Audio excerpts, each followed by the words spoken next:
थी। कुरान ने शादी करने के बारे में कहा, फनकिहू मा ताब लकुम मिनन निसाई मसना सुलासा व रुबा। जब तुम बड़े हो जाओ, इस्तिताअत हो, तो तुम निकाह करो, जो तुम्हें अच्छी औरत लगे। 2 कर सकते हो, 3 कर सकते हो, 4 कर सकते हो। तुम्हारे लिए कुरान ने शादी का निज़ाम बताया। और उसके बाद अल्लाह ने ये नहीं फरमाया कि करके छोड़ देना। कुरान ये कहता है, इन यकूनु फुक़रा युग़निहिमुल्लाहु मिन फ़ज़ली, तुम निकाह करके लाओ, अगर तुम फ़कीर हो तो मैं तुम्हें गनीम कर दूंगा। शादी का निज़ाम होने के बाद क्या अल्लाह अल्लाह ही करता रहे, सिर्फ नमाज ही पढ़ता रह जाए? नहीं, कुरान ने कहा, फ़इज़ा क़ुदियतिस सलातु फ़ंतशिरू फ़िल अर्ज़ वब्तग़ू मिन फ़ज़लिल्लाह। जब नमाज हो जाए बाहर निकलो, रोज़ी तलाश करो। हलाल रोज़ी तलाश करना नमाज के बाद सबसे बड़ा फ़र्ज़ काम है।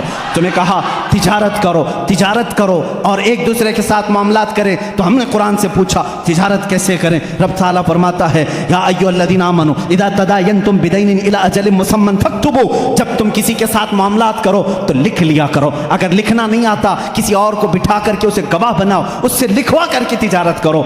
इतना ही नहीं, कर्ज के मामलात आए उसके लिए कुरान कह रहा है, तिजारत के मामलात में कुरान ने कितना नफ़ा ले सकते हो, कितना ले नहीं सकते, ये सब चीज़ें बता रहा है। अब आओ वो मामलात जो तुम्हारे ज़िंदगी में आते हैं, बुराइयाँ जैसे, कुरान तुम्हारी आंखों पर पाबंदी लगा कर कह रहा है, कुल लिल मुअमिनीना यग़ुद्दू मिन अब्सारिहिम व यहफ़ज़ू फ़ुरूजहुम। ऐ महबूब, आप मोमिनों से कह दें अपनी आंखें नीची रखें, अपनी शर्मगाह की हिफाजत करें। औरतों को रब ताला फरमा रहा है, ऐ औरतें अपनी निगाहें नीची रखें, अपने बदन को किसी के सामने जाहिर ना करें। हाँ, अगर तुम बेपर्दा हो सकती हो, इल्ला लिबुउलतिहिन्ना औ आबाइहिन्ना औ इख्वानिहिन्ना औ बनी अख्वातिहिन्ना औ निसाइहिन्ना, सिर्फ तुम अपने शोहरों के पास, अपने बाप के पास, अपने भाइयों के पास, अपने भतीजों के पास, अपने भांजों के पास, उनके पास तुम बेपर्दा आ सकती हो। औरतों को ये मुआशरती सुलूक बता रहा है। हमने पूछा कुरान से, शोहर और बीवी का आपस का ताल्लुक क्या होना चाहिए, कैसा होना चाहिए? कुरान कहता है, हुन्ना लिबासुल लकुम व अंतुम लिबासुल लहुन, वो तुम्हारा लिबास है और तुम इनके लिबास हो। लिबास एक दूसरे के बदन को छुपाता है,